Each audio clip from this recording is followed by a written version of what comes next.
in the third Sunday of Advent called the Gaudete Sunday. And why? Because the Lord is near. I'd like to read the Gospel of today. It comes from John chapter 1, verses 6 to 8. That's one part of the first chapter, and then 19 to 28. From the Gospel according to John. A man named John was sent from God. He came for testimony, to testify to the light, so that all might believe through him. He was not the light, but came to testify to the light. And this is the testimony of John. When the Jews from Jerusalem sent priests and Levites to him to ask him, "Who are you?"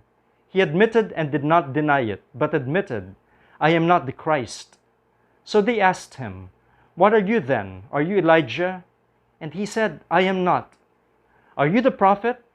He answered, "No." So they said to him, "Who are you, so we can give an answer to those who sent us? What do you have to say for yourself?" He said, "I am the voice of one crying out in the desert, 'Make straight the way of the Lord,' as Isaiah the prophet said." Some Pharisees were also sent. They asked him, "Why then do you baptize if you are not the Christ or Elijah, the prophet?"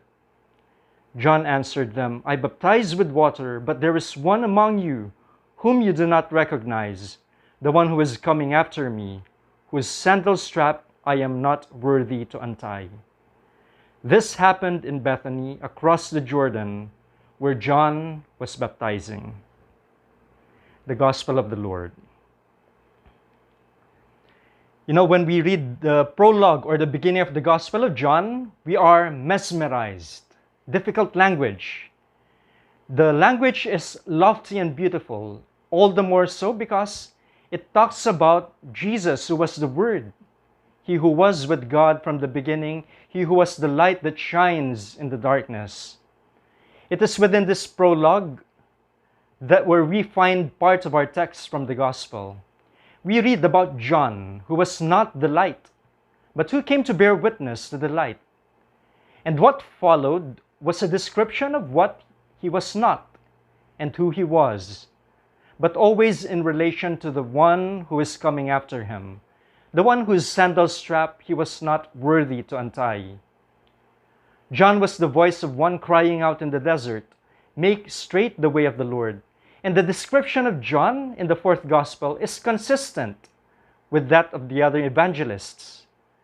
The mission of John the Baptist was one of preparing the way of the Lord. John was sent by God, and therefore he was on a mission.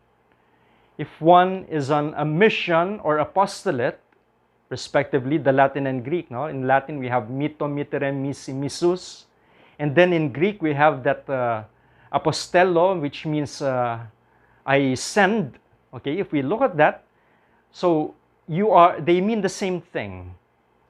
So if one is on a mission or apostolate, he does not go on his own initiative. He was sent by someone. And John was sent by God. Dear friends, if we do apostolate for our brothers and sisters, it is because God sends us.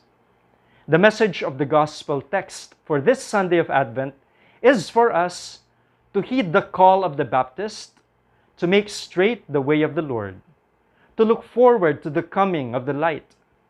And we too are called to witness to the light as men and women sent by God.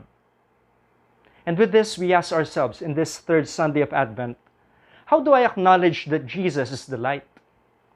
How do I testify to the light? And then a second question, do I acknowledge that God is also sending me to testify to the light that others may believe?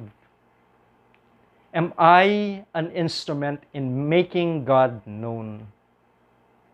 In whatever state we are in, Bosconians who make God known to their peers, to other young people like them, and then the parents making God known to their children, they're testifying to the light. And of course, we, priests and religious, and each one of us has a responsibility for this. And it is part of preparing the way of the Lord. And so once again, I greet you. Gaudete, rejoice. Rejoice because the Lord is near. Have a great day and may God bless you all.